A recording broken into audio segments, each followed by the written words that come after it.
Temporada 2, Play Ball. El béisbol cuenta una historia. La odisea campestre. El cuento de regresar a casa para hacer una carrera. Y cada protagonista tiene su propia historia. Y aquí te vamos a platicar de béisbol.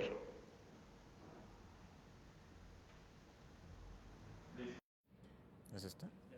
No, ese es mi perfil. Estamos en cámara. Ya, correcto.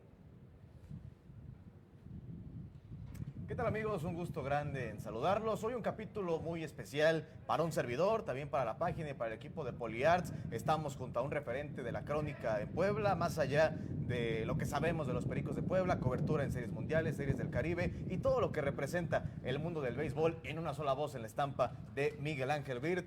Master, ¿cómo estás? Gusto en saludarte. No, muy bien, contento de estar en este espacio. Saludos a todo el auditorio, a tu equipo de producción que hacen un gran trabajo y pues contentísimo de poder platicar de pelota. Siempre que sea béisbol, estamos contentos. Estamos contentos de hablar, de platicar de béisbol, episodio 3, para que nos dejen todos sus comentarios en esta transmisión. Empezar preguntándote cómo nace este gusto por el béisbol, cómo nace este amor, dónde empieza a ser, digamos, consciente de lo que es el deporte rey. Bueno, nace, pues yo creo que desde que nací, yo creo que desde el momento en el que llegamos a este mundo, la enseñanza de parte de mi abuelo, de mis tíos, de mi padre, que es la influencia pues, más grande que tuve, me parece que es ahí donde nace, desde que tengo uso de razón, se habla de béisbol en la casa, todo el tiempo, sea Liga Mexicana, sea Grandes Ligas, cuando jugábamos en la Liga Infantil y Juvenil, todo el tiempo ha sido béisbol. Entonces, pues yo creo que desde siempre.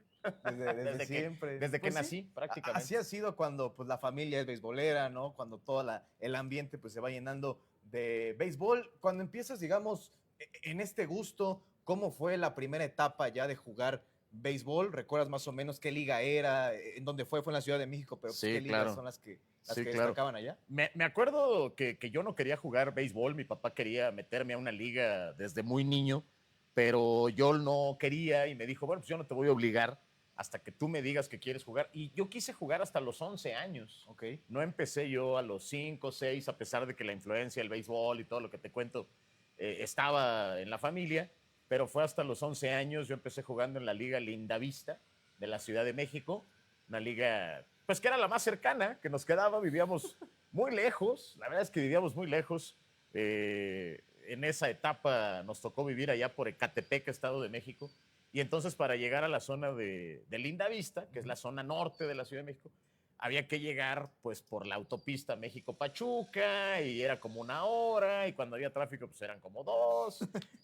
Y luego de ahí llegabas al Metro Indios Verdes y de ahí ya podías caminar unos 15, 20 minutos para llegar al Deportivo Miguel Alemán, que ahí estaba la Liga Lindavista. Ahí fue donde empezamos a jugar. En la Lindavista. Sí. Después, digamos, juegas, llegó este interés por llegar a nivel profesional. ¿Cómo fue el tema de estar buscando, de estar viendo? Porque en México pues había 2 equipos, ¿no? O eras Diablo o eras Tigres, y creo que en el hecho de buscar pues algún tema profesional pues eran los mismos equipos los que se buscaban. Bueno, sí, ya realmente conforme fueron avanzando los años, te empieza a pasar por la cabeza el que pues, quieres jugar béisbol. Yo creo que para cualquier niño, cualquier joven, siempre va a ser un sueño jugar béisbol. Lo ves aquí mismo en el estadio, está lleno de jóvenes que sueñan con llegar a ser profesionales. Yo creo que cuando juegan en sus diferentes ligas infantiles. Entonces, sí, desde luego que me pasó por la mente. Entrenábamos mucho, la verdad es que con mi papá era una obsesión de entrenamientos bárbara, y digo obsesión porque pues no faltábamos jamás a un entrenamiento, ¿no? Podía quedarse incluso pendiente una tarea leve, no algo muy importante, pero el entrenamiento era fundamental. O sea, realmente entrenábamos para llegar a hacer cosas importantes en el béisbol. Lamentablemente luego, pues ya con el paso de los años, pues no se pudo. Pero bueno, pues mira, aquí estamos, afortunadamente, platicando de esto mismo. Cuando ibas de aficionado al Parque del Seguro Social, ¿cómo era la experiencia? ¿Qué tenía de especial el Parque del Seguro? ¿Era la gente? Pues. ¿Eran los jugadores? ¿Cómo puedes describir ese ambiente que tocó verlo como aficionado, además en plenitud? Pues, híjole, yo me enamoré del Parque del Seguro Social desde el primer momento en que pisé el primer escalón, cuando pasé las escaleras. Tenía unas rampas enormes para subir a la localidad que nos gustaba ir. En ese entonces me enamoré de los colores, del color rojo, del color azul, de los Diablos, de los Tigres, me enamoré de la afición que de home hacia primera estaba vestida de rojo y de home hacia tercera estaba vestida de azul. No podía haber un rojo del lado de tercera, no podía haber un azul del lado de primera, era algo imposible. Me enamoré de los ruidos, de los olores, de los sabores de la comida. Me enamoré de que acababa el juego y entonces te rentaban por 5 pesos un cojín para que no te sentaras en la butaca pues, plana, ¿no? Que era de fierro. Y entonces el cojín pues ayudaba mucho, pues imagínate 3 horas, ¿no?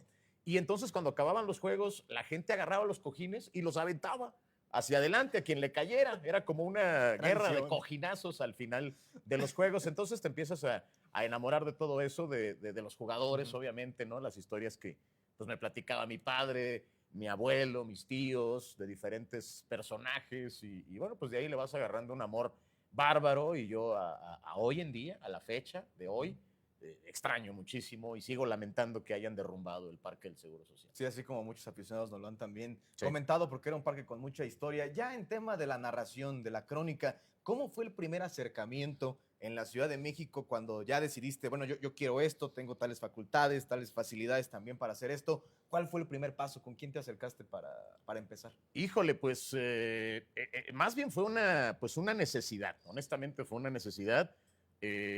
Yo en primera instancia pues me casé muy joven y entonces la necesidad de trabajar, porque pues eso fue lo que nos enseñaron, que si había que comprometerse y tenías que sacar adelante una familia, pues había que trabajar, ¿no? Entonces hubo muchas puertas que se tocaron, incluso pues estuve en trabajos que no tienen nada que ver con mi carrera. Antes de terminar la carrera pues hubo oportunidad de entrar a un medio de comunicación importante en el área de producción. Mi papá trabajó 25, 27 años en Televisa Chapultepec, pero él estaba en el área de escenografía.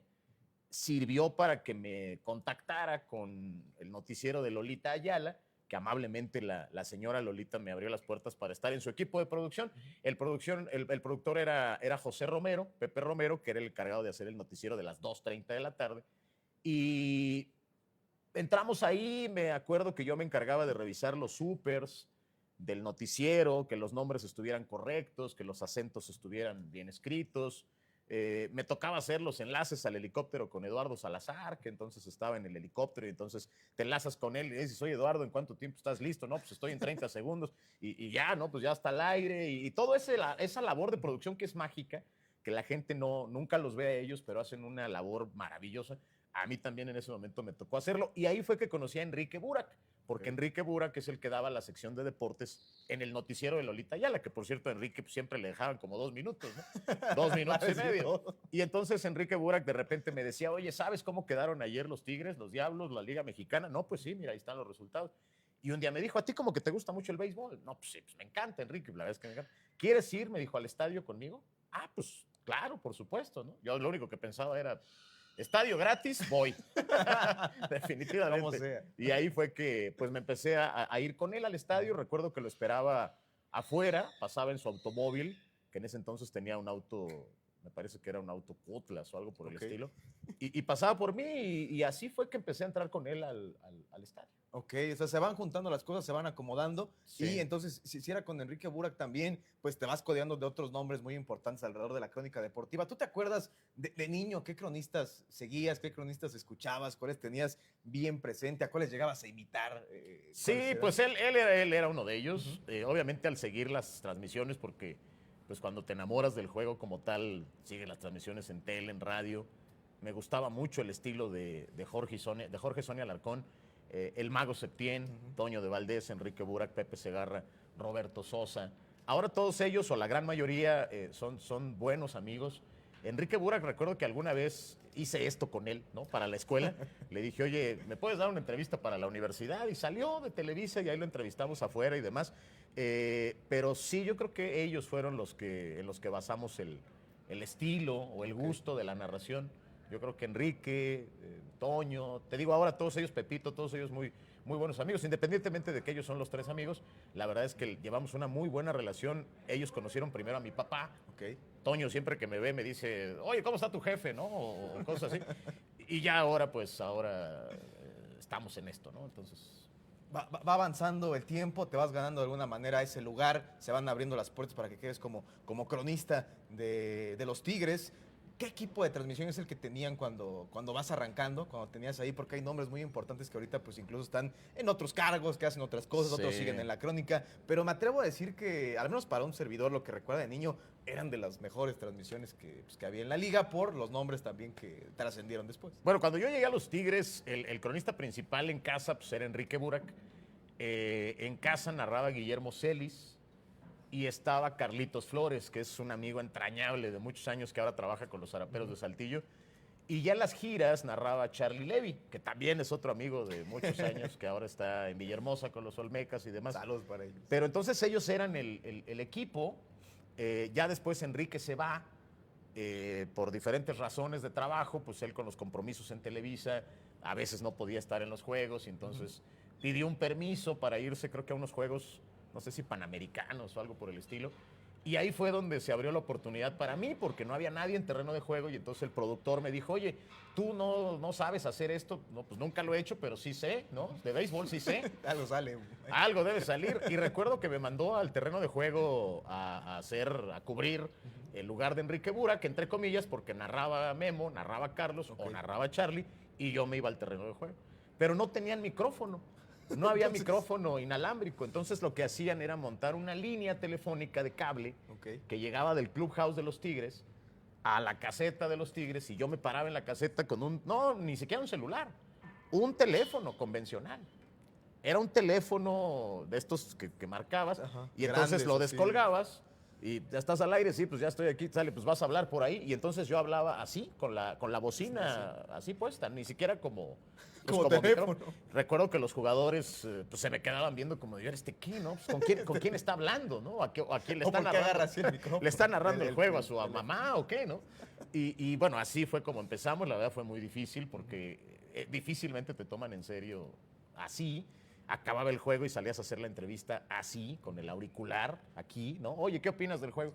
La verdad era algo muy extraño, pero bueno, pues eran los inicios y era lo que había y había que tomar lo que había porque estábamos buscando una oportunidad. En ese momento, ¿quién consideras que fue tu mayor apoyo a nivel profesional, en tema a lo mejor de consejos, de algún comentario, de este apoyo también acabando antes de los juegos?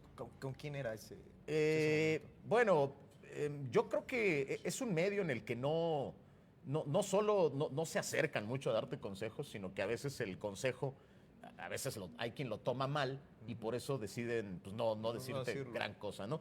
Yo recuerdo que platicaba mucho con Roberto Kerlegan, que era el que anunciaba en el Parque del Seguro. Haz de cuenta lo que hace ahora Luan González en el Cerdán. Roberto Kerlegan era el anunciador oficial, que por cierto tenía una voz pues muy peculiar para anunciar a los peloteros, era muy conocido. Jamás voy a olvidar las palabras cuando acababa un juego y te decía, mañana, segundo de la serie, Tigres contra Tabasco, Diablos contra Pericos, allá nos vemos, ¿no? Así era el tono de Roberto. Y Roberto decía, oye, es que yo creo que lo haces así, te recomiendo que, ¿no? Cosas así. Tommy Morales, que fue una de las personas que cuando recién llegué, pues se acercó a platicar conmigo, además de que Tommy Morales era amigo de don Enrique Montero Ponce, que aquí está la placa de él atrás de nosotros, y don Enrique, pues ya estando en Puebla, fue mi maestro. Y entonces ellos, obviamente ya con los demás, más bien te vas adaptando, vas aprendiendo sobre la marcha, tomas lo bueno, quitas lo malo. Pero yo creo que pues así fueron los primeros comentarios o consejos. Comentarios. De igual manera, reconocer a toda la afición que pues te conoce muy bien, que te quiere muchísimo. Ahí está Maluma, está Jorge Guevara, Saludos. está Arturo Rosales, saludos desde Monterrey, Nuevo León, todavía Miguel Ángel, cronista viajero de Pericos, o ya no sigue viajando con el equipo. Ahorita vamos a tocar ese tema porque tú eres también muy recordado en la Liga Mexicana en general por lo del cronista viajero, pero tiene muchos contras también ser cronista viajero, el cómo se empieza, Sí, el claro. qué problemas puede haber, cómo vas a viajar, el tema de los viáticos. Ahorita vamos a llegar también a ese tema, a Carmen Cervantes, a Gene Globes, a Nancy también, saludos, a Bonnie que dice de lo mejor en Puebla, hasta parece padre e hijo, saludos Bonnie, fuerte el abrazo para ti, a Omar Núñez también que están siguiendo la transmisión. Ya estás de lleno ahora con los Tigres, además un equipo que pasó pues muchas facetas. ¿Recuerdas esa primera temporada ya como cronista, ya cuando te quedas tú como de los principales? ¿Qué fue lo más difícil en ese año?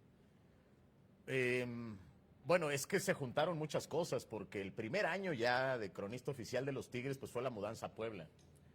Entonces, dentro de la mudanza a Puebla, pues no había nada estable, porque el béisbol de Liga Mexicana duraba 6 meses, ahora dura 5, pero antes duraba 6 meses y era lo que había garantizado. Entonces, ya el simple hecho de abandonar tu ciudad, no tener el trabajo estable porque es de solo 6 meses, eso lo hacía ya complicado. ¿Cómo fue la plática? O sea, cuando te dijeron, oye, ya es un hecho, nos vamos de la Ciudad de México, nos vamos para Puebla, vienes con nosotros, ¿qué te dijeron ahí? ¿Cómo fue la plática? Para Sí. negociar contigo que pues también... Pues recuerdo que fue el Chato López, que ahora es vicepresidente deportivo de los Pericos. El Chato en ese entonces era el gerente deportivo.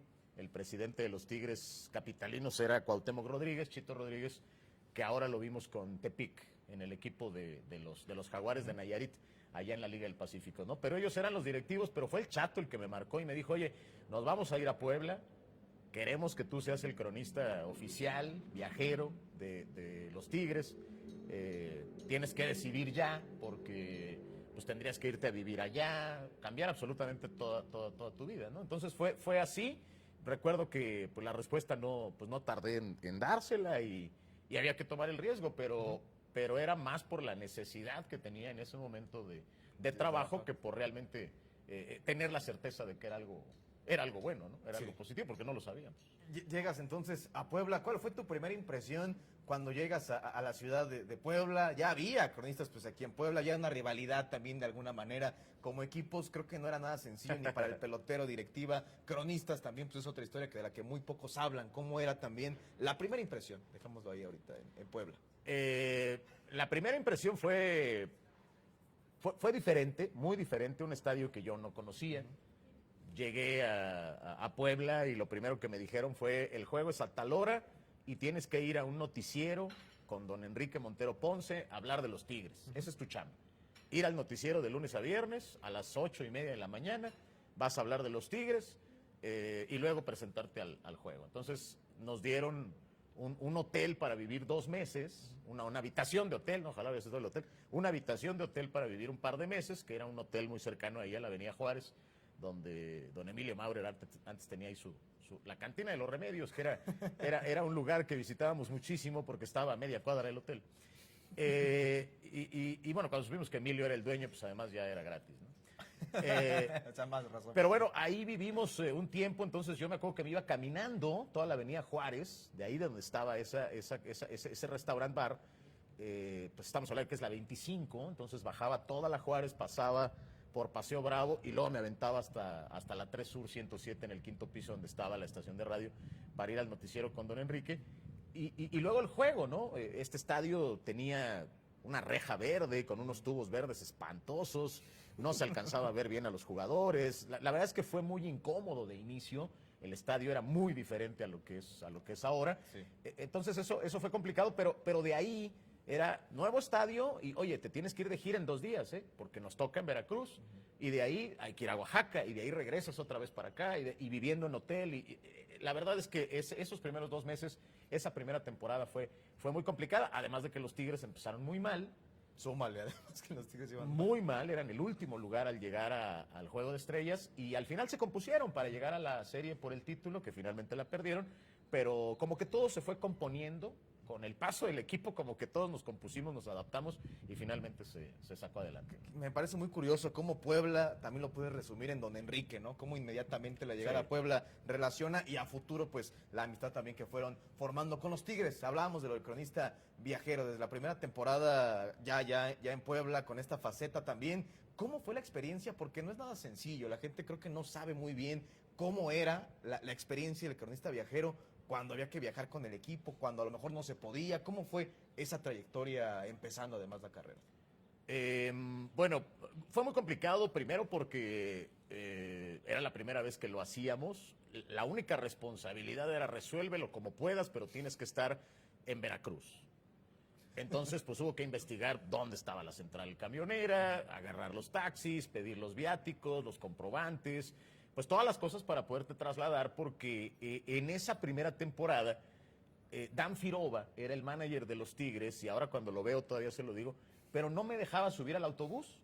No le gustaba que yo me subiera al autobús del equipo, porque pues me veía extraño, me veía rookie, me veía pues sonso, probablemente, ¿no? Medio Verde, pues sí, verde.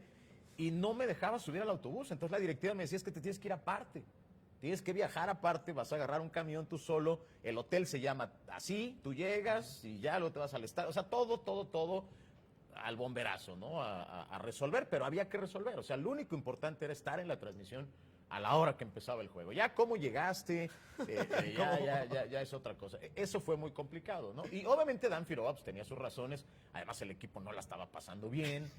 El ambiente dentro de... Yo ahora ya lo comprendo porque ya tengo 25 años de carrera y ahora ya lo ves y dices, un novato no tan fácil se va a subir a un autobús del equipo porque se dicen muchas cosas. Sí. Escuchas muchas cosas, te enteras, percibes y no lo puedes estar ventilando porque es algo muy del equipo. Propio, Y entonces cuando eres novato, pues eso no tienes la sensibilidad para llevarlo.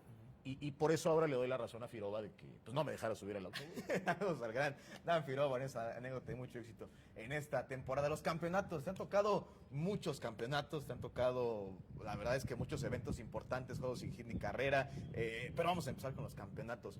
¿Cuáles son los que más recuerdas, los que más te han gustado? Vamos a darle paso, digamos, a todos y después sacar tu top 3 de Pues mira, en ese 2002, aunque no se ganó campeonato de la liga, sí se ganó el de la zona sur, que fue de los más emocionantes que me tocaron porque Tigres estaba abajo en la serie 3-1 con Yucatán y hubo que jugar el sexto y séptimo en Mérida y se ganaron.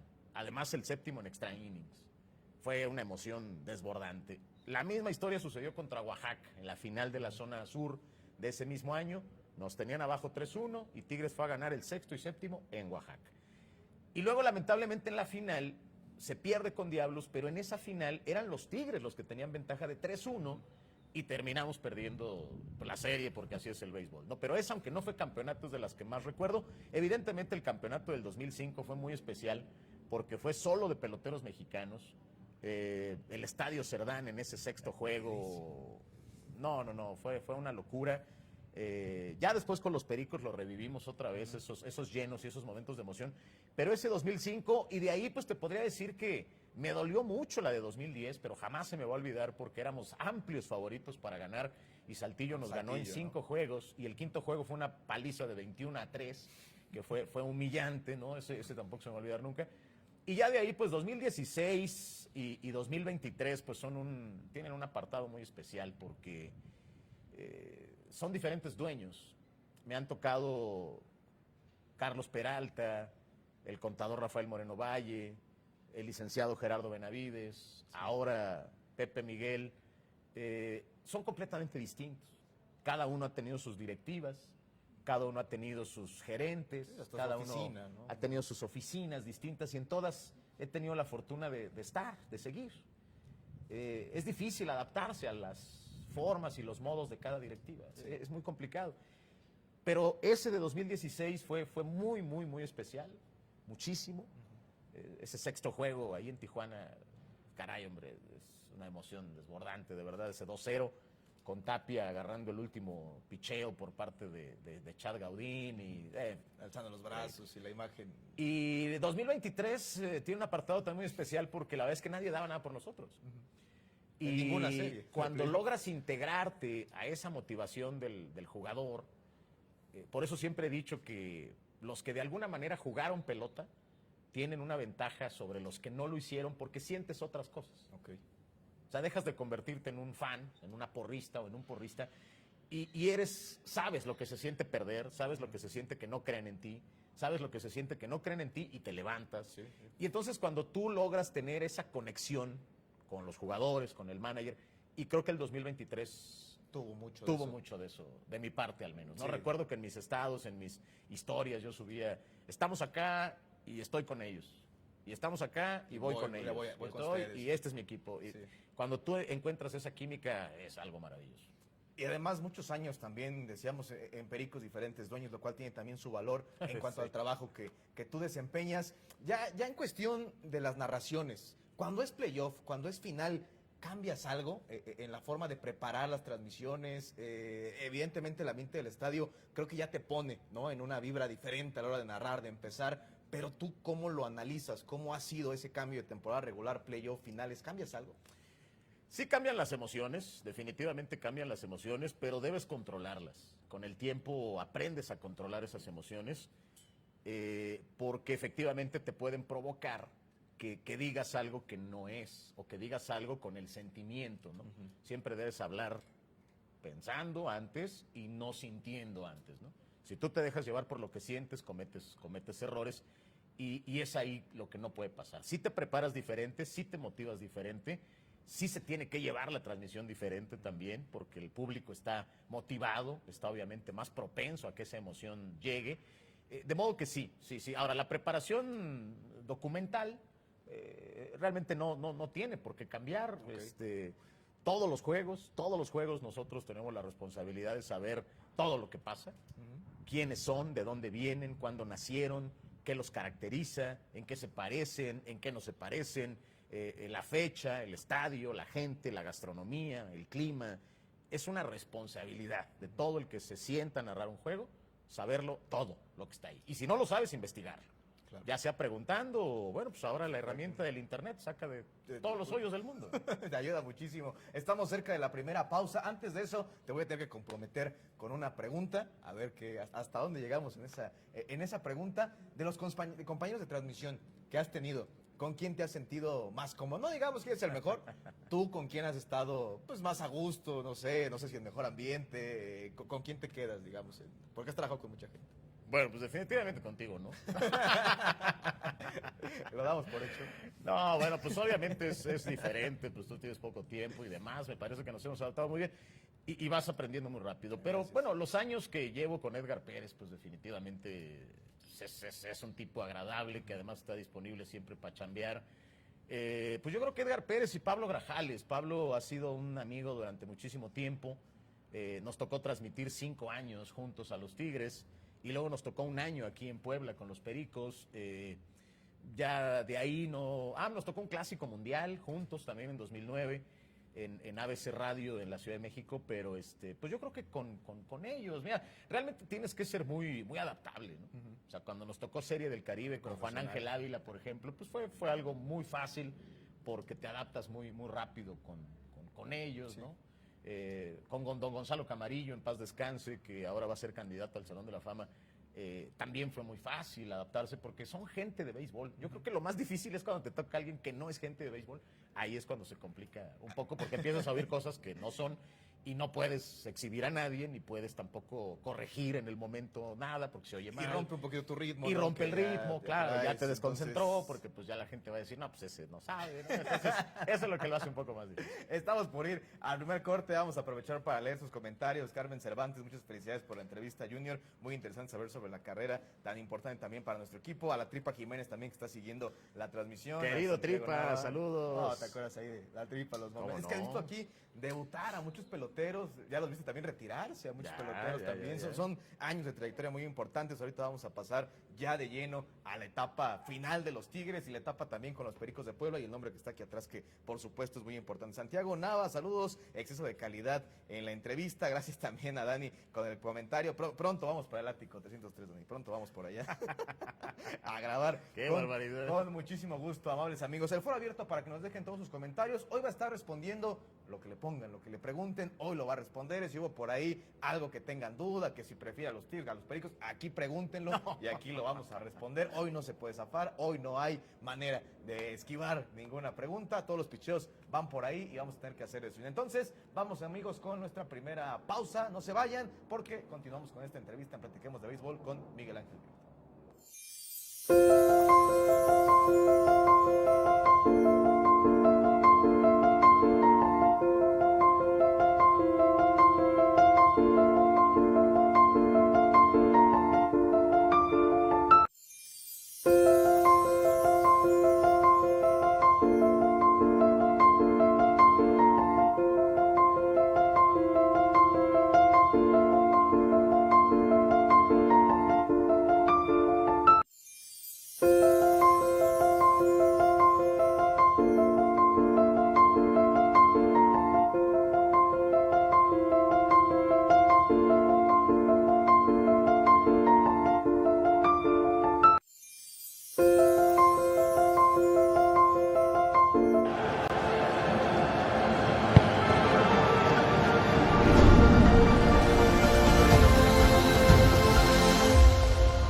quiebre cuando Tigres se va de Puebla. Sí, incluso había una rivalidad fuerte entre Tigres y Pericos cuando los dos equipos estaban acá, porque realmente Tigres empezó a ganar mucha afición y la afición de Pericos ahí estaba, pero Tigres pues de alguna manera llegaba a la final casi cada temporada, ¿no?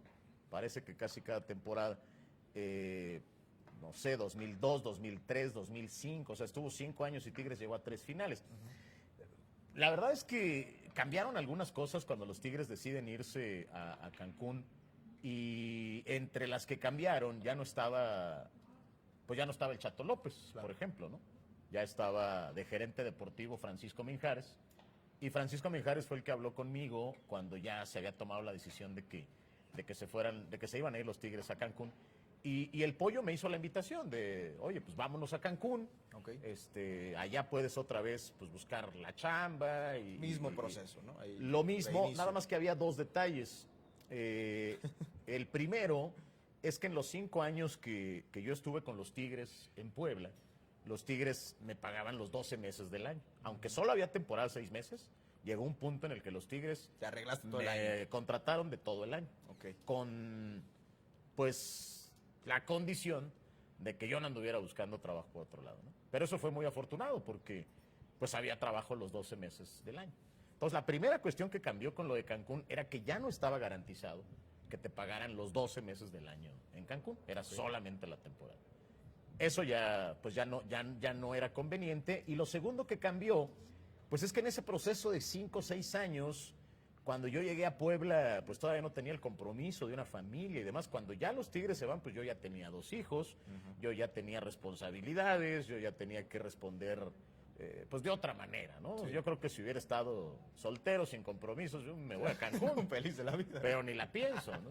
Pero ya con los compromisos pues que había, pues no convenía, no era el mismo dinero, no era el mismo nada. Entonces, pues en el momento decidí no tomar la oferta. Recuerdo que Pablo Grajales me dijo, oye, ¿cómo que no te vas a ir? No, pues no me voy a ir. ¿Cómo ves entonces? ¿Qué hago? No, pues vete tú. Es que yo sí me iría. Sí, Pablo, vete No tú. te detengo, ¿no? Y entonces él se fue allá para ser el cronista oficial de los Tigres muchos años ya. Se quedó muchos años hasta que lo trajimos de regreso en 2017 con los Pericos. Pero bueno, así se da el no me voy a Cancún con los Tigres. Yo tengo una plática con don Enrique en donde le digo, estoy preocupado porque pues básicamente ya no tengo equipo. Y me dijo, ¿cómo que no tienes equipo? Pues claro que tienes equipo. Tú vas a narrar para los Pericos. Ah, caray. Don Enrique, le dije, don Enrique, yo sé que usted es poderoso, pero no, Agarremos dimensiones, ¿no? no juguemos con eso, ¿no? Fuerzas. Yo no sabía que el dueño iba a ser ahora el contador Rafael Moreno Valle. El contador alguna vez me había contratado para que le llevara la conducción de un evento que en el fútbol se llamaban los Citlalis. Ok. Los Citlalis eran los trofeos que le entregaban a los mejores futbolistas cada temporada. Ok. Y alguna vez el contador Moreno Valle me contrató para que llevara el evento junto con Alberto Fabris del Toro, Saludos. con Alberto García Aspe, que fue mi ídolo de futbolista, y otro personaje que ya no me acuerdo quién es. Y estuvimos en ese evento, ahí conocí al contador Moreno Valle. Pero bueno, ese proceso nunca relacioné que el contador Moreno Valle, siendo persona de fútbol cuando yo lo conocí, pues fuera el nuevo dueño de los Pericos de Puebla, ¿no? Sí, Y don claro, Enrique me dijo, mira, tienes una cita mañana a las 10 de la mañana, había un restaurante ahí en el centro, todavía hay algunos, que se llama La Vaca Negra. Ok. Y ahí el contador me recibió, platicamos yo creo que 1 hora, y después de la charla me dio la mano y me dijo, bienvenido, eres el nuevo cronista de los Pericos. ¿Sí?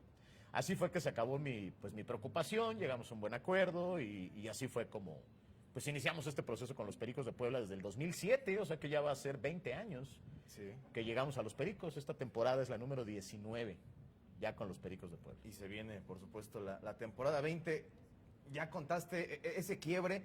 Llegas a Puebla, ¿en algún momento hubo esta, no sé, esta división, este rechazo que yo creo hubiera sido pues normal, porque de alguna manera pues eres el de fuera, ¿no? Así como me lo cuentas, evidentemente ese lugar, había otros cronistas aquí en Puebla. ¿Cómo fue el adaptarte ese primer año ahora en Pericos? Sí lo hubo, sí lo hubo. Hoy la relación con todos los medios de comunicación en Puebla es muy buena, hoy. Pero en ese momento no fue bien recibida la noticia, porque efectivamente pues yo era el cronista de la capital, Sí, de los Tigres, que además ¿no? venía con los Tigres, que teníamos una rivalidad fuerte con los cronistas de Pericos también. En ese entonces pues estaba Pepe Marín, ahí andaba Edgar Pérez, imagínate, entre otros, Juan Luis Hermida Uscanga, Ricardo Hernández, en paz descanse, que también fue un amigo durante muchísimo tiempo, tuvimos mucha rivalidad mucho tiempo, pero Ricardo, un gran amigo, Juan Luis ahora un gran amigo, evidentemente Francis, que está allá en Cancún con los Tigres, todos ellos ya con el paso de los años maduras muchas cosas y te das cuenta, ¿no? De lo que estuvo bien, de lo que estuvo mal. Del por qué, Y al ¿no? final aterrizas en dónde está cada Claro. quien, ¿no? Pero en ese momento sí fue muy complicado, ¿no? No fue tomado pues de buena manera. Recuerdo que el contador decía, pues tú dedícate a trabajar, que es lo que sabes hacer, dedícate pues, a narrar, que es lo que sabes hacer. Y así fueron pasando pues los años y bueno, pues esa mala parte pasó. Incluso muchos de los que en ese momento pues no estuvieron de acuerdo y lo hicieron público, agarraron sus espacios para tirar leña y demás, pues ahora ya no están en Puebla, algunos, otros sí están, pero ahora son cuates. Es diferente la relación, claro. La verdad es que eso, el tiempo lo fue cambiando por sí solo, no hubo acomodando. necesidad de hacer nada. Más, ¿no? Recuerdo las palabras del contador que me decía tú, con clase, con categoría, no te enganches. Eran los consejos principales, ¿no? Pues de ese momento que no fue nada sencillo. No, y que van pasando los años y que pues como que se va dejando atrás, ¿no? Como que se va creando esta imagen de cómo lo recuerda cada quien. Es muy importante, pues, decir las cosas como tú las viviste en ese momento. En tema de jugadores, ya pasamos de cómo fue arrancar como cronista viajero. ¿Con quién fue el primer pelotero, manager, roomie, no sé, que ya realmente te llevabas bien? Que ya no fue esta etapa complicada, ya decías, es compa, este ya es amigo, este roomie. No, pues no tardó mucho, la verdad es que no tardó mucho. Yo gustaba mucho de salir con los jugadores, salíamos a comer, de repente regresando del recuerdo cuando ganamos la final del Sur en el 2003, se hizo una fiesta en el hotel, en la alberca del hotel con todos, así con el uniforme llegaban y se tiraban a la alberca. No, rápido fue, esa parte cambió muy rápido. Yo creo que yo siempre he sido un creyente de que el trabajo tiene que hablar por ti mismo. O sea, no vale la pena que te estés preocupando por explicar o por argumentar si lo haces bien o lo haces mal o lo haces más o menos. Lo trabajas y el tiempo, el público, la directiva, la gente que te tiene ahí es la que decide dónde estás, ¿no? Entonces, esa primera temporada, pues recuerdo que ya ese primer roomie que tuve, primero fue... Fíjate que uno de los primeros roomies que tuve fue Manuel El Peque Valdés, Ok. que ahora es scout de equipo de Grandes Ligas. Tuve de roomie a Andrés Mora, en paz descanse. Caballo. Don Andrés que... No, las charlas de béisbol pues eran interminables porque pues yo todavía era un novato, llevaba 2, 3 años narrando y Andrés pues es una leyenda de Salón de la Fama, ¿no? Pero las cosas que él me platicaba pues a mí me sirvieron mucho, me siguen sirviendo mucho hasta la fecha. Yo creo que he sido muy afortunado en ese sentido. Y también fue muy afortunado porque en ese equipo de los Tigres había muchas estrellas, ya después con los Pericos también. Pero el respeto que siempre mostró y que lo sigue haciendo además, gente como Matías Carrillo, como Javier Robles, como Sergio Gastelum, como Roberto Chapo Vizcarra, como Luis Carlos García, extranjeros como Julio Franco.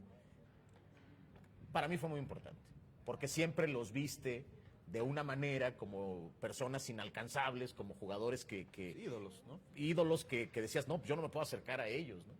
Y la verdad es que ellos siempre fueron no solo amables, sino profesionales con la labor que uno tenía que hacer.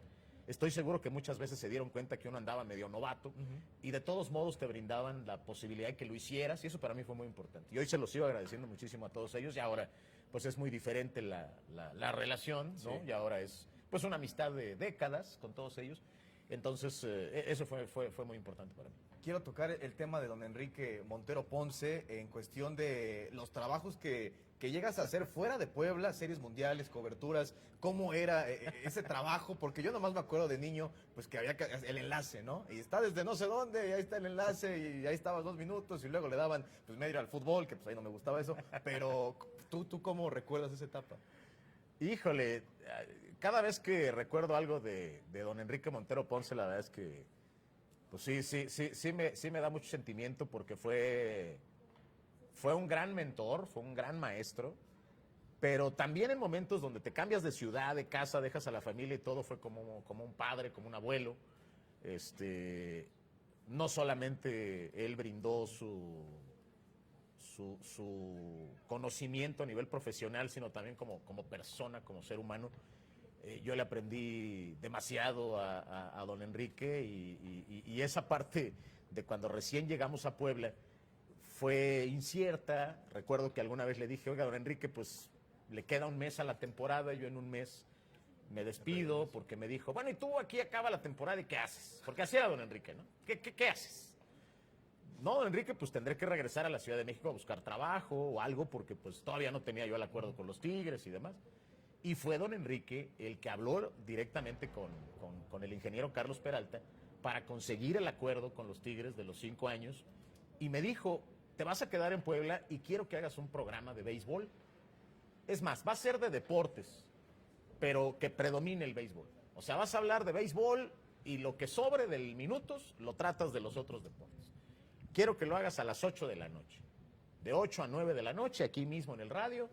Tu misión es que mientras no haya béisbol, la gente siga interesada en el béisbol. Y ese programa duró muchísimo tiempo.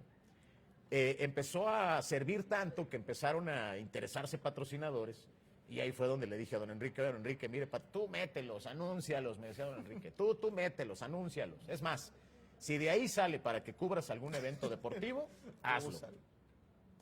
Entonces, pues lo empezamos a hacer, el programa tuvo muy buenos resultados. Era extraño porque el radio en la noche pues, se supone que ya nadie lo seguía, además era radio AM, claro. Era la 12:50 de AM, el AM ni existe. Pero lo seguía mucha gente porque era la gente del béisbol. Sí. Era la misma estación donde seguían los juegos de los Pericos y de los Tigres. Entonces, eso ayudó mucho. Y bueno, pues sí, ya a la hora de, oye, pues te vas a ir a la Serie Mundial del 2002, me dijo. Primer año en Puebla, Serie Mundial. Quiero que cubras la serie Gigantes contra Angels. Chin. Checa lo de tu vuelo. ¿Y qué pasó? No tenía visa yo. Chin. Me puso una regañiza, don Enrique. Como no tienes idea. Pues con justa razón, ¿no? No tenía yo visa, no tenía yo pasaporte, no tenía nada. Pero don Enrique tenía toda la intención de mandarme a la Serie Mundial. Y entonces me dijo, esto es imperdonable, no puedes fallar de esta manera, me decepcionaste, yo estoy viendo todos los medios para que tú te vayas y hagas una cobertura, en fin. Total que bueno, pues aprendimos la lección. Sacamos la visa. Sacamos la visa y entonces ya nos fuimos a la Serie Mundial bajo esas condiciones. Y así para don Enrique cubrimos unas 6 series mundiales, yo creo, 2004, 5, 6, 7, 9. Fueron 5 series mundiales. Algunas series del Caribe, igual 5, 6, no recuerdo cuántas. Y luego ya lo del Clásico Mundial y demás. Pero así fue como se abrió la posibilidad de cubrir esos eventos. O sea, don Enrique no iba a decir, a ver, la estación te va a pagar todo para que te vayas. No. Era, a ver, patrocinios. Sí. Si hay patrocinio, de ahí agarras. Y entonces yo tenía un patrocinador para pagar mi vuelo. Okay. Un patrocinador para pagarme la estancia, el hotel. Y otro para los viáticos. Que a veces los viáticos salían de la cartera de don Enrique. Pero así se cubría. Así, era la manera que había que estar. Recuerdo que en la Serie Mundial del 2004 en Boston, los únicos medios mexicanos que estábamos ahí, porque eran condiciones muy complicadas, además los Mediarrojas no iban a ir, porque fue aquella serie donde iban perdiendo 0-3 con los Yankees. Y entonces todo el mundo tenía sus reservaciones para volar a Nueva York, a la Serie Mundial, no a Boston. Y entonces solamente fuimos Televisa, que transmitió la Serie Mundial, Roberto Espinosa, que Roberto en ese entonces trabajaba para Reforma, Beatriz Pereira, Betty Pereira de Proceso y tu servidor. Nada más. Y los de Televisa, claramente Televisa pues sí los llevaban con todo. Sí. Con todo pagado, ¿no? Pero sí, nada más nosotros estábamos allá. Qué barbaridad en cuestión de la amistad también, cómo recuerdas a don Enrique y esta etapa. En cuestión de dueños, con los Pericos de Puebla se va la familia Moreno Valle. ¿Cómo fue ese quiebre también? Porque es como, pues literal, como si vivieras otra mudanza, nada más que pues, te quedas en Puebla, pero todo el proceso de la gente que fue saliendo, de la forma de trabajo, llega Gerardo Benavides. ¿Cómo lo viviste? Fue muy incertidumbre difícil. de quedarte en Fue muy Puebla? difícil porque el equipo además venía de buenas temporadas, se habían hecho bien las cosas, pero nunca fue un gran negocio para ¿El el béisbol? Contador Moreno Valle el béisbol. O sea, a ¿Era pesar de que el equipo llegaba a las finales, consiguió los campeonatos sureños de 2010, por ejemplo, regresó en 2014, la gente no venía mucho al estadio. La verdad es que no era un negocio. Y el Contador pues llegó un momento en el que dijo, pues ya, yo hasta aquí, les aviso que el equipo va a estar a la venta. Fue un golpe muy fuerte, más porque pues llegaba un empresario del norte, un empresario coahuilense que no se conocía mucho. Yo la verdad es que me limité a presentarme con él, licenciado, pues soy tal persona, me dedico a tal, sí, yo te conozco. Y ahí quedó la plática, había mucha incertidumbre para el 2015 qué podía pasar. El 2015 fue un año muy malo porque estaban construyendo, estaban remodelando el Estadio Cuauhtémoc, entonces las obras afectaron mucho al béisbol, no había paso, aparte estaban creando el puente este que está aquí nuevo que te lleva hasta Chachapa. No había manera de llegar, de repente se nos iba la luz acá, que porque no sé qué La hicieron obra, en el estadio de allá, el equipo no calificó a postemporada, vino Miguel Tejada, Armando Galarraga, pero pues al equipo le fue muy mal, muy mal. Entonces, la verdad es que había mucha incertidumbre de qué podía pasar hasta que el 2016 pues estabilizó un poco las cosas, se gana el campeonato, 2017 regresa Pericos a la final, a la Serie del Rey, aunque ya era un equipo que estaba pues, medio desmantelado y demás. Pero sí fue un proceso muy complicado trabajar con una directiva que era completamente diferente a la de Tigres, Sí. más diferente a la del Contador Moreno Valle, esta era todavía más diferente, ¿no? Entonces sí era muy complicado. Muy difícil. Queremos comprometerte también con las preguntas que siguen, porque esta es una duda genuina y que es muy difícil de contestar. En cuestión de los peloteros que tú has visto en Liga Mexicana, me gusta mucho cuando platicamos de béisbol, en concreto de los coaches que tú viste como peloteros, las historias, cómo las cuentas, los números, qué tanto pueden mentir o no por las condiciones en las que ellos jugaron. Entonces vamos a hacer tu line-up de peloteros que has visto mexicanos en la Liga Mexicana a lo largo de todos estos Peloteros años. mexicanos. Vamos a arrancar con el catcher. Cuidado, estamos en vivo. Estamos en vivo, pero pues... Si gusta, ahí hay como 10 pasillos.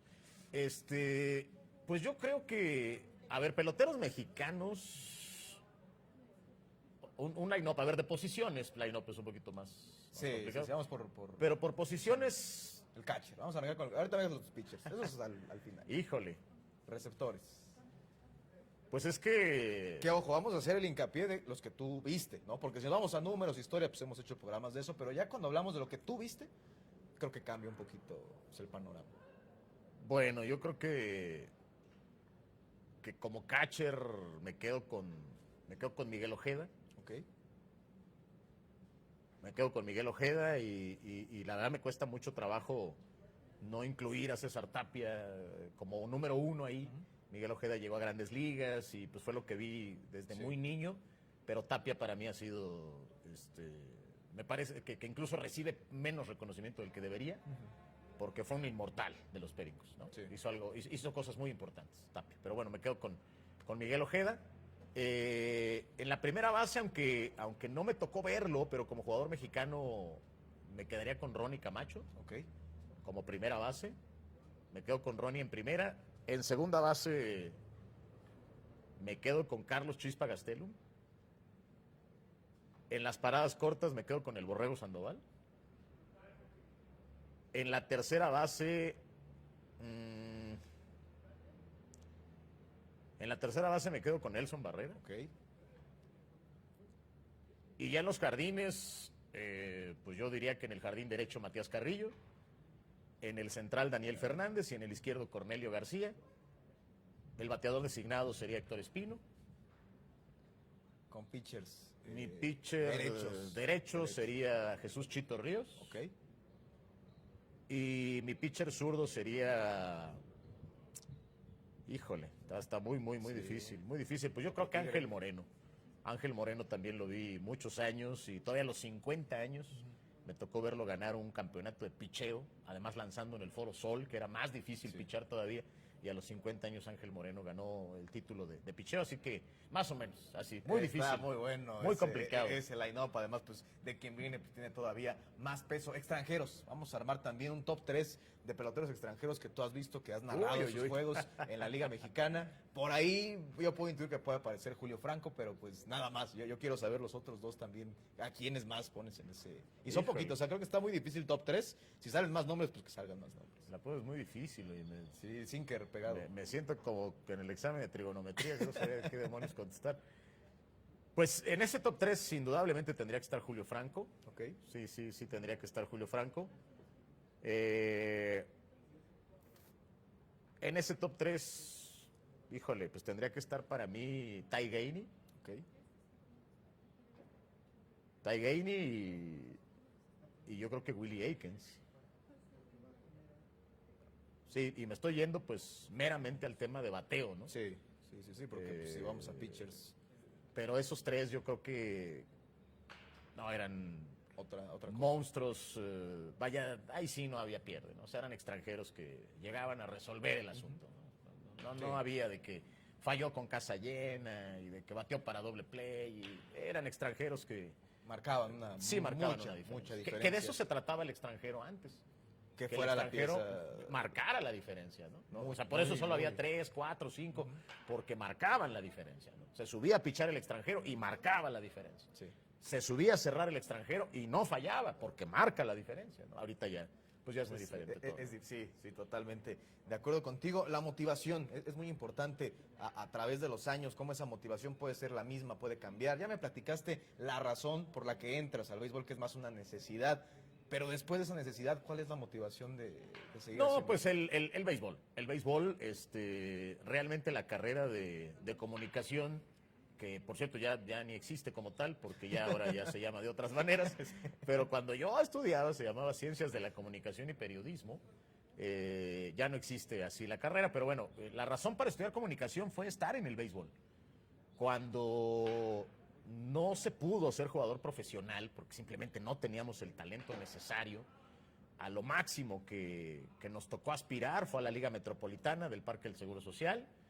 En algún momento Jorge Calvo me invitó a los entrenamientos en Pastejé, que ahí fue donde conocí a Domingo Castro, a Luis Mauricio Suárez, a muchos amigos, a José Félix Navarro, al Chato Vázquez, a Humberto Cota, por mencionar algunos ejemplos nada más.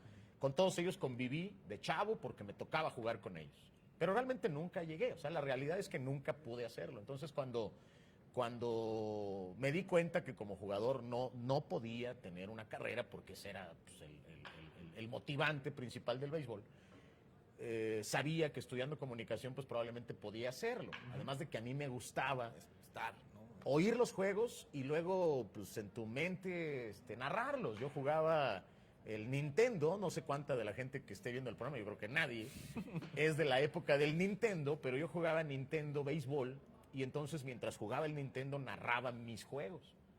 Los narraba como si estuviera al aire y podía ser una voz y otra voz y un tono y otro tono y un ritmo y otro ritmo, porque era lo que yo oía todos los días. Yo sí no me perdía ningún juego en el radio, ninguno. Todos los días había que escuchar el juego, absolutamente todos los días. Era la regla. Todos los días.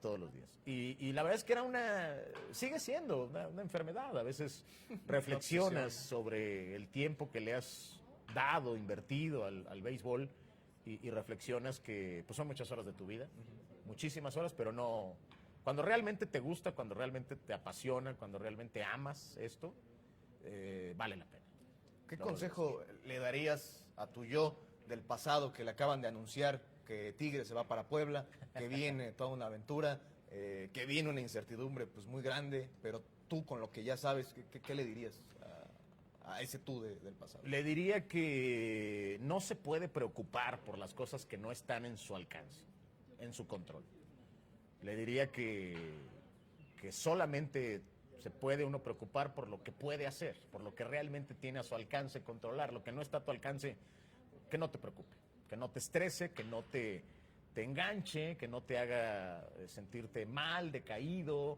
Creo que sería lo principal. A veces queremos controlar un poco más allá de lo que está realmente a nuestro alcance, y eso es lo que provoca que pues cometamos errores, ¿no? Entonces yo creo que eso es lo que, lo que le diría. Deja que las cosas pasen, es lo que hay, y hay que dar lo que tú puedes dar, y punto, ¿no? O sea, yo qué más quisiera que una narración súper emotiva y efusiva y vuelta loca haga que juegue mejor el equipo, pero yo no puedo controlar eso. O sea, mi trabajo es que la gente lo disfrute, que si perdemos, por lo menos diga, bueno, pues me divertí en la transmisión, si ganamos, oye, pues me divertí, etcétera, pero hasta ahí, yo no puedo controlar. Comunicarlo claro, ¿no? Más allá. Intención. Sí, porque muchas veces piensas que tú también juegas y pues no. Uno no juega ni dirige. Saludos, sobre todo lo segundo. Sí. Saludos a Leopoldo también, que te manda el saludo, buena entrevista, interesante, felicidades, ciertamente la preparación y las tablas, el toque para narrar. A toda la gente que ha estado siguiendo la transmisión, es un gusto enorme. Nos preguntan que dónde se encuentra la placa de don Enrique Montero. Aquí en el estadio, justamente aquí arribita, pues está Sí. el palco de hecho, así se transmisión. llama el palco. Así se llama el palco de transmisión. El palco así se llama, es un reconocimiento que le hizo José Miguel Bejos. Fíjate, no fue un reconocimiento que le hicieran los dueños anteriores, a pesar de todo, tuvo que ser con José Miguel Bejos, que está esta placa aquí. Estuvo Mario Montero, Ana Patricia Montero, don Jaime García Calderón, jefes entrañables y amigos entrañables en todas esas épocas, y la verdad es que siempre es muy grato ver esta placa, porque fue un personaje que más allá de su labor periodística, fue un promotor, Mike. Ese señor salvó el béisbol, salvó el fútbol, salvó la Plaza de Toros muchas veces, salvó el box, pero él estaba atrás siempre. Él pedía, oye, no, a ver, hay que conseguir la reunión entre el gobernador y el directivo para que lleguen a un acuerdo. Esas gestiones hoy hacen mucha falta en muchos aspectos en los deportes profesionales, y don Enrique, creo que más que un gran periodista, récord Guinness y el radio y lo que tú quieras, era un promotor del deporte. Que es lo que le hace muchas veces falta, ¿no? A los equipos, al béisbol, a Puebla también. Quisiera también terminar con este mensaje. Antes te mando saludos José Márquez, saludos Caballete, ya era hora de que llevaras al caballo, dice. Me dejó al final del live, ¿no? Pues. No, es lo mero bueno. Y saludos también a José Márquez. Ficherazo. El mensaje también, de alguna manera, hasta el cielo para don Enrique, lo que tú ya has contado, lo que has vivido. De alguna manera lo que ya hablaste, la mentoría, el aprendizaje, cómo lo viviste tú. ¿Qué mensaje le darías si pudieras hoy platicar un minuto con él? Un mensaje para don Enrique, ¿cuál sería? Híjole, me vas a hacer llorar tú, pero bueno. Primeramente le diría que lo extraño, definitivamente. Y segundo le diría que me perdone porque no pude conseguir que entrara al Salón de la Fama del Béisbol Mexicano. No lo he podido conseguir. Cuando lo intentamos, cuando se gestionó, nos dijeron que pues no era un personaje dedicado al 100% al béisbol, entonces que por eso era más difícil. Pero sigo intentando. Hoy formamos parte del comité elector del Salón de la Fama del Béisbol Mexicano, y él siempre me pidió eso. Don Enrique siempre me dijo que él quería ser del Salón de la Fama del Béisbol Mexicano, pero mientras él estuvo en vida no pude hacerlo, no pudimos, quienes lo hemos intentado, pero esperemos que se pueda conseguir pronto. Pero es lo que le diría, que lo extraño y que me perdone, porque fallé en eso. No, muchísimas gracias por el tiempo, maestro, más allá de este espacio, del aprendizaje, de todo lo que hemos pues llevado. Es un honor aprender de tu persona. Era una entrevista que ya teníamos pues bien pendiente, al menos yo la tenía muy pendiente. Te agradezco todo este tiempo, y pues ahí está, amigos, el foro abierto para todos ustedes. Hoy platicamos de béisbol con Miguel Ángel Vir. Muchísimas gracias y nos vemos la próxima semana en el siguiente episodio. Maestro, Gracias. muchas gracias.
Así terminamos este programa, estamos ya en la temporada número 2, nos da mucho gusto que estén siguiendo las diferentes entrevistas, los programas, les traeremos por supuesto más invitados, más plática del rey de los deportes y aprovechar para invitarlos a que vean Brujillizas, que ya está en Poliarts, que es esta casa productora extraordinaria, la mejor calidad en cuestión de producción, ya sea cine, medio de comunicación, es Poliarts y por eso los invitamos a que sigan los siguientes programas: Brujillizas, charla técnica, el programa de música, espectáculos también con Diego Báez. Ahí los recomendamos que sigan. Y también a Nelly Joyería, que es nuestra patrocinadora de este segmento y de los demás segmentos que tiene Poliart, así como Alma en Piedra, que presenta Platiquemos de Béisbol. Soy Mike Beer Jr., un gusto enorme que estén con nosotros. Y recuerden que cuando no está pasando nada, o cuando parece que no está pasando nada, podría estar pasando lo más importante. Muchas gracias y platiquemos de béisbol.